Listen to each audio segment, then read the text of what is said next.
मित्रांनो, सार्वजनिक आरोग्य विभाग भरती याच्यामध्ये मित्रांनो ग्रुप सी आणि ग्रुप डी यांचे आन्सर शीट जे आहे, रिस्पॉन्स शीट जे आहे ते उपलब्ध झालेले आहे। परंतु बऱ्याच विद्यार्थ्यांना जे आहे ते आन्सर शीट मध्ये प्रॉब्लेम येत आहे। कॅल्क्युलेशन कसं करायचं, किती प्रश्न बरोबर आहे, कोणते प्रश्न बरोबर आहे ते समजत नाही। आणि महत्त्वाचं ऑब्जेक्शन कसे घ्यायचे, बरेचसे प्रश्न जे आहेत मी सुद्धा चेक केले, भरपूर आन्सर शीट रिस्पॉन्स शीट मी चेक केला, तर बरेचसे प्रश्न जे आहेत ते चुकीचे आहे, प्रश्न चुकलेले आहे, TCS ने चुकीचे उत्तर दिलेले आहे। तर त्यासाठी तुम्हाला जे आहे ते ऑब्जेक्शन त्याच्यावर घेणं गरजेचं आहे, नाही तर तुम्हाला मार्क जे आहे ते मिळणार नाही। आता मित्रांनो, ऑब्जेक्शन कसं घ्यायचं, त्याच्यानंतर त्याच्यासाठी सोर्स कोणता जोडायचा, कुठून तुम्हाला जे आहे ते करेक्ट सोर्स जो आहे तो म्हणजे ऑथेंटिक सोर्स कुठून निवडायचा, कुठून तुमचं आन्सर जे आहे ते व्हेरीफाय करायचं ते देखील मी तुम्हाला सांगणार आहे। तर मित्रांनो, हा व्हिडिओ शेवटपर्यंत पहा, बरेचसे तुमचे डाउट्स जे आहेत ते क्लिअर होतील आणि मित्रांनो तुम्हाला तुमच्यासाठी गोष्टी जे आहेत ते आणखी सोप्या होतील। ठीक आहे, नवीन असाल चॅनलला सबस्क्राइब करून घ्या, शेजारी बेलचं बटन सुद्धा दाबून घ्या आणि मित्रांनो तसेच टेलिग्राम चॅनल सुद्धा जॉईन करून घ्या, इथे तुम्हाला वेळोवेळी अपडेट जे आहे ते मिळत असतात। तर बघा, रिस्पॉन्स शीट कशी डाउनलोड करायची मागच्या व्हिडिओमध्ये मी सांगितलेले, पुन्हा एकदा तरी मित्रांनो मी तुम्हाला सांगतो फास्ट मध्ये, जेणेकरून जे नवीन विद्यार्थी त्यांना समजून जाईल। तर पाहिजे तुम्हाला आयडी पासवर्ड टाकायचा आहे आणि इथे तुम्हाला हा कॅप्चा टाकायचा आहे। मोबाईलवर सुद्धा करू शकता मित्रांनो तुम्ही, काही अडचण नाही आहे, मोबाईलवर सुद्धा तुम्हाला रिस्पॉन्स शीट जे आहे ते डाउनलोड करता येते। त्यानंतर मी लॉग इन या बटनावर क्लिक केलं, त्यानंतर पाहिजे ऍप्लिकंट डिटेल येतात, तर मित्रांनो ही नोट येते, तर नोट काय करायची, क्लोज करायची, क्रॉसवर क्लिक करा किंवा क्लोज बटनावर क्लिक करा, त्याच्यानंतर पोस्ट सिलेक्शनवर जायचं। पोस्ट सिलेक्शनवर गेल्यानंतर तिथे तुम्हाला बघा आयचं बटन दिसतं, त्यावर क्लिक करायचं, त्यावर क्लिक केल्याबरोबर नवीन विंडो जी आहे ती ओपन होते। त्यानंतर मित्रांनो बघा इथे ऍप्लिकंट डिटेल्स, पे स्लिप आणि कॅन्डिडेट रिस्पॉन्सचा ऑप्शन असतो, तर कॅन्डिडेट रिस्पॉन्स यावर क्लिक करायचं आणि इथे बघा हे बटन दिसतंय तुम्हाला, तर त्याच्यामध्ये लिंक असते, तर त्यावर क्लिक केलं की बघा रिस्पॉन्स शीट अशी तुमच्या समोर ओपन होते। ठीक आहे, आता तुम्हाला काय करायचं, ही रिस्पॉन्स शीट जे आहे याच्यामध्ये पहा कोणत्या प्रश्नासाठी तुम्हाला मार्क्स मिळाले आहेत। प्रत्येक प्रश्नासाठी मित्रांनो 2 मार्क आहे आणि इथे जे आहे ते फक्त चोजन ऑप्शन दाखवलेले आहे, म्हणजे तुम्ही जे उत्तर दिले ते आणि करेक्ट कोणते ते हिरव्या कलरने दाखवलेले आहे। आता पाहिजे इथे 5 नंबरचा प्रश्न, तर हा 4 नंबरचा प्रश्न जो आहे तो इथे करेक्ट म्हणजे 4 नंबरचा पर्याय इथे बरोबर आहे आणि निवडला कोणता आहे तर 4 नंबरचा, म्हणजे इथे मार्क्स जे आहे ते मिळालेत। परंतु इथे मार्क्स मिळाले आहेत की नाही ते इथे दाखवले नाही, त्यासाठी मित्रांनो तुम्हाला काय करायचं आहे, डायरेक्टली सरळ तुम्हाला स्कोर कॅल्क्युलेटर करण्यासाठी काय करायचं मी तुम्हाला सांगतो। तर पहा, तुम्हाला खाली डिस्क्रिप्शन बॉक्स मध्ये एक लिंक देतो मी, इझी अभ्यास एक्झाम स्कोर कॅल्क्युलेटर म्हणून आहे, तर तिथे काय करायचं तुम्हाला, हे जे मित्रांनो URL आहे, URL म्हणजे समजतं ना, हे बघा हे URL आहे, तर याला काय करायचं, सिलेक्ट करायचं, पूर्ण मोबाईल मध्ये सुद्धा करता येतं क्रोम मध्ये, तर याला सिलेक्ट करायचं, त्यानंतर कॉपी करायचं आणि मित्रांनो हे जे स्कोर कॅल्क्युलेटर आहे तर इथे रिस्पॉन्स URL, तर इथे काय करायचं तुम्हाला पेस्ट करायचं आहे, इथे पहा मी पेस्ट केलं। त्यानंतर इथे कुठलीही कॅटेगरी निवडा, कॅटेगरी इथे मित्रांनो ही रँकिंग साठीची वेबसाईट आहे जशी, परंतु इथे रँक वगैरे काही चेक होत नाही, कारण की बऱ्याच विद्यार्थ्यांचा याच्यावर जो आहे तो डाटाच नसतो, त्याच्यामुळे इथे रँकिंग वगैरे काही पाहायचं नाही, टाकायचंच नाही, काही गरज नाही। ठीक आहे, कॅटेगरी कोणती निवडली तरी चालते, आपल्याला फक्त स्कोर पाहायचा आहे। पासवर्ड इथे काय तुम्हाला वाटेल तो पासवर्ड इथे जे आहे तो टाकून द्यायचा, त्यानंतर सबमिट या बटनावर क्लिक करायचं आहे।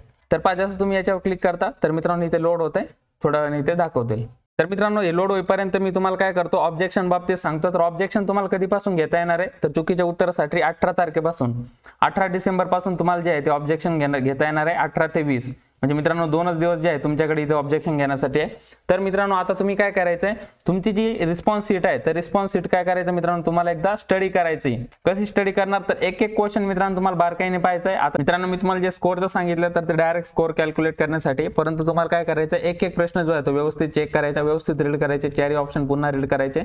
काय तुम्ही पर्याय निवडलाय, चोजन ऑप्शन म्हणजे तुम्ही निवडलेला पर्याय आणि इथे हिरव्या कलर म्हणजे तुमचा ऑप्शन, म्हणजे जे उत्तर बरोबर आहे ते, अशा प्रकारे तुम्ही पूर्णपणे जे आहे ते रीड करायचं। मित्रांनो ग्रुप सी आणि ग्रुप डी दोन्ही यांच्यासाठी जे आहे ते बरेचसे प्रश्न याच्यामध्ये चुकीचे आहेत, त्याच्यामुळे तुम्हाला जे आहे ते मार्क्स याचे मिळू शकतात। तर यासाठी काय करायचं, तुम्ही तुमची रिस्पॉन्स शीट जी आहे ती पूर्णपणे रीड करायची। ज्या प्रश्नामध्ये तुम्हाला शंका वाटते तर मित्रांनो तो प्रश्नाचं आयडी इथे क्वेश्चन आयडी असतो, तर तो क्वेश्चन आयडी जो आहे तो एका पेपरवर लिहून ठेवायचा किंवा मित्रांनो त्याचा स्क्रीनशॉट काढून जो आहे तो तुमच्या मोबाईलमध्ये ठेवायचा।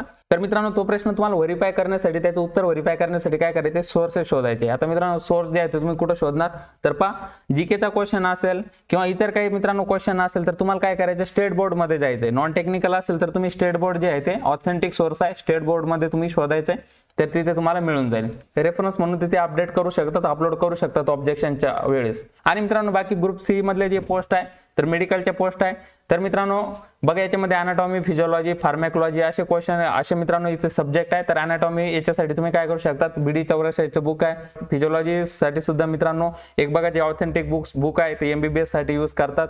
त्याच्यानंतर फार्मॅकोलॉजी साठी सुद्धा मित्रांनो काय ऑथेंटिक बुक आहे, ऑथेंटिक सोर्स आहे, किंवा मित्रांनो गव्हर्नमेंटच्या वेबसाईट असतात त्या वेबसाईटवर जायचं आणि त्या वेबसाईटवर मित्रांनो या क्वेश्चन रिलेटेड असेल, सपोज एक्झाम्पल हे डायलेटर प्युपिली आहे, तर मित्रांनो याच्या संदर्भात काय करायचं, तुम्ही त्या वेबसाईटवर सर्च करायचं आणि मित्रांनो तिथून जो आहे तो स्क्रीनशॉट तुम्ही घ्यायचा आहे त्या वेबसाईटचा आणि जे करेक्ट उत्तर असेल त्याला मित्रांनो वाटलंस तर अंडरलाईन करायचं किंवा हायलाइट करायचा आणि मित्रांनो त्याचा स्क्रीनशॉट जो आहे तुम्ही अपलोड करू शकतात। ठीक आहे, अशा प्रकारे तुम्ही सोर्स जो आहे तो निवडायचा आहे। नॉन टेक्निकल साठी स्टेट बोर्ड रेफर करा किंवा मित्रांनो कुठलंही ऑथेंटिक बुक जे आहे ते मार्केटमध्ये जास्त दिवस चाललेलं आहे आणि मित्रांनो त्याच्यावर लोकांचा विश्वास आहे, तसेच मित्रांनो सरकारचा आणि TCSचा सुद्धा त्याच्यावर विश्वास पाहिजे, किंवा NCERT जरी तुम्ही रेफर केलं तरी चालतंय। ठीक आहे, आणि टेक्निकल साठी तुम्ही काय करायचं तर टेक्निकल साठी तुम्ही ऑथेंटिक वेबसाईट जे आहे गव्हर्नमेंटची त्याच्यावरून डेटा घेऊ शकतात किंवा कुठल्या युनिव्हर्सिटीची एक वेबसाईट असते बा, तर त्याच्यावर भरपूर जे आहे ते डेटा त्यांनी अपलोड केलेला असतो, त्याच्यावर माहिती असते, तर त्याच्यातून तुमचे उत्तर जे आहे ते मिळू शकतात किंवा गव्हर्नमेंटच्या वेबसाईटवर सुद्धा असतात। आणि बाकी मी तुम्हाला सांगितले सोर्सेस जे आहे ते ऑथेंटिक बुक जे MBBS चे मुलं वापरतात, मेडिकलचे MBBS BMS फिजिओथेरपिस्ट जे यूज करतात, तर तिथून तुम्हाला जो आहे तो डेटा मिळून जाईल। ठीक आहे, तर अशा प्रकारे मित्रांनो सोर्सेस सांगितले मी तुम्हाला। तर पहा मित्रांनो ज्या स्कोर कॅल्क्युलेटर वेबसाईटवर मी ही जी URL टाकलं होतं रिस्पॉन्स शीटचं, तर इथं जे आहे ते क्वेश्चन तुम्हाला इथे कोणते राईट आहे कोणते बरोबर आहे ते तुम्हाला एकदा कळून जातं।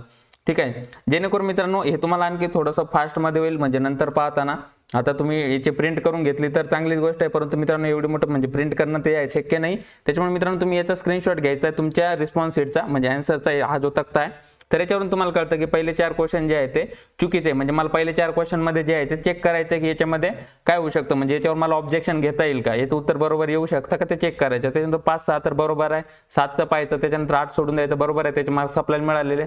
म्हणजे जे मित्रांनो जे चुकले तुमचे जे चुकीचे दिलेले तर मित्रांनो ते तुम्हाला चेक करायचे फक्त, म्हणजे त्याचे मार्क्स जे आहे ते वाढू शकतात। ठीक आहे, त्यानंतर तुम्ही ते सेक्शन वाईज सुद्धा पाहू शकतात, मराठी आहे, इंग्लिश आहे, त्यानंतर GK, त्यानंतर रिझनिंग ॲबिलिटी, ॲप्टिट्यूड टेस्ट आणि टेक्निकल नॉलेज।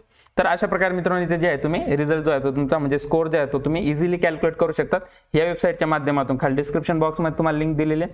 आणि मित्रांनो ती रँक IQ वगैरे आहे, तर हे देखील मित्रांनो त्यांचंच आहे, परंतु रँक IQ वगैरे त्याच्यावर मित्रांनो तुम्ही जे आहे ते ट्रॅक करू नका, कारण की ते रँक वगैरे जे आहे ते काही कामाचे नसतात, तिथे ना तुम्हाला रँक कळते ना कधी कधी स्कोरही दिसत नाही, त्याच्यामुळे या वेबसाईटवर मित्रांनो तुम्ही फक्त जे आहे तो स्कोर कॅल्क्युलेट करा। ठीक आहे, तर अशा आहे मित्रांनो, तुम्हाला माहिती समजली असेल, तरी देखील काही प्रश्न असतील मित्रांनो तर खाली कमेंटमध्ये नक्की विचारा, काही शंका असतील तुमच्या तर नक्की विचारा। आणि मित्रांनो एक गोष्ट आणखी ते लक्षात ठेवा, तुम्हाला एवढा स्टडी करणं का गरजेचं आहे, आज 15 तारीख आहे, तुम्हाला 18 तारखेपासून जे आहे ते ऑब्जेक्शन घेता येणार आहे। हे 2-3 दिवस जे आहे मित्रांनो तर तुम्हाला रिसर्च करायचं आहे, तुमची रिस्पॉन्स शीट जी आहे ती चांगली स्टडी करायची, त्याचे मित्रांनो ऑथेंटिक सोर्स जे आहे ते शोधायचे आणि त्यानंतर ऑब्जेक्शन घ्यायचे, कारण की इथे मित्रांनो 100 रुपये जे आहे तुम्हाला पर ऑब्जेक्शन लागणार आहे। तुमचं ऑब्जेक्शन मित्रांनो बरोबर असेल तर हे पैसे तुम्हाला परत मिळतील, रिफंड होतील, परंतु मित्रांनो ऑब्जेक्शन चुकीचं असेल म्हणजे तो प्रश्न बरोबर आहे आणि त्याचा मार्क तुम्हाला मिळणार नाही आणि मित्रांनो 100 रुपये सुद्धा परत मिळणार नाही। त्याच्यामुळे मित्रांनो तुम्ही ऑब्जेक्शन घेताना जो आहे तो विचार करायचा आहे, वाटल्यास तुमच्या कोणी मार्गदर्शक असेल त्यांच्याकडे जा, त्यांचा सल्ला घ्या, त्यांचं मित्रांनो मार्गदर्शन घ्या आणि त्यानंतर मित्रांनो ऑब्जेक्शन घ्या। ठीक आहे, आजपासून मित्रांनो तुमच्याकडे जे आहे ते 5 दिवस आहे। तर चला हा व्हिडिओ जास्तीत जास्त तुमच्या मित्रांपर्यंत शेअर करा, व्हिडिओला लाईक करा, चॅनलला मित्रांनो अजूनही सबस्क्राईब केलं नसेल तर सबस्क्राईब सुद्धा करून घ्या। वेळोवेळी मित्रांनो तुम्हाला असे अपडेट जे आहे ते याच्यावर मिळत असतात, तसेच मित्रांनो स्पर्धा परीक्षा तयारीसाठी तुम्हाला हेल्प होत असते। टेलिग्राम चॅनल सुद्धा जॉईन करून घ्या। चला धन्यवाद, थांबतोय, बाय ऑल ऑफ यू।